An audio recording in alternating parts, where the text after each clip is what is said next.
Recording by Savera Films.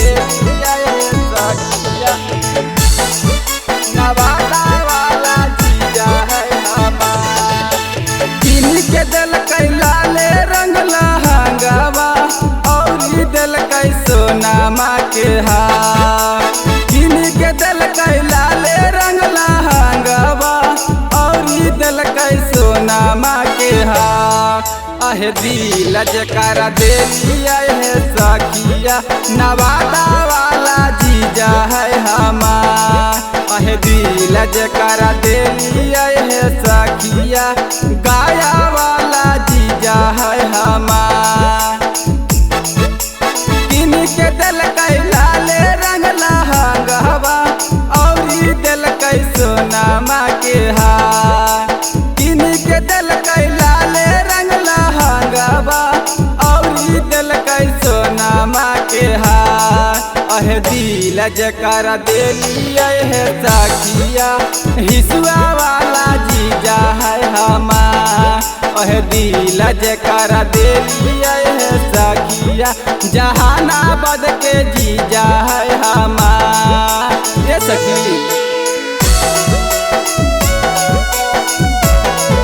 अहे दिल जकरा दे लिया है सखिया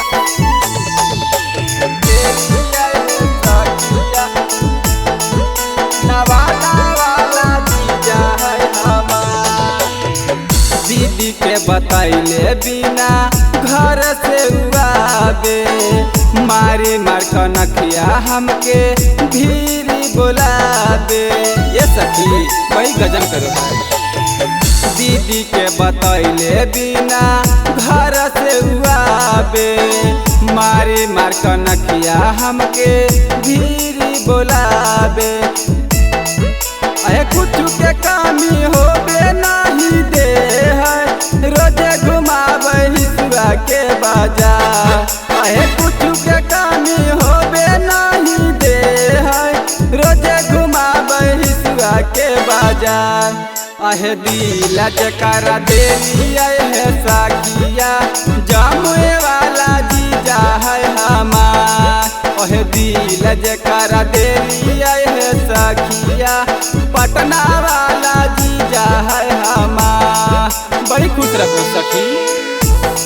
अहे दिल जकरा दे लिया है सखिया Presented by Savera Films. Nawada वाला जीजा है हमार।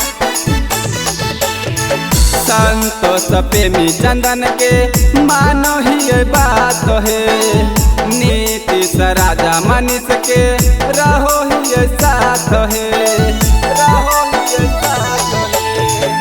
संतोष प्रेमी चंदन के मानो ही बात है आशीष अजित के हमें मानो ही बात है। प्यार हमारा करो कैसा किया दीदी से बढ़ के बहुते हमार। प्यार हमारा करो कैसा किया दीदी से बढ़ के बहुते हमार। अहे दिल जकरा दे लिया है सखिया बरसोलीगंज के जीजा है हमार। अहे दिल जकरा दे लिया है सखिया शेखपुरा वाला जीजा है हमार। की सखी तो बड़ी मजा दे दे। Savera Films Recording Studio, Sahapur Chowk, Dewan Bigha।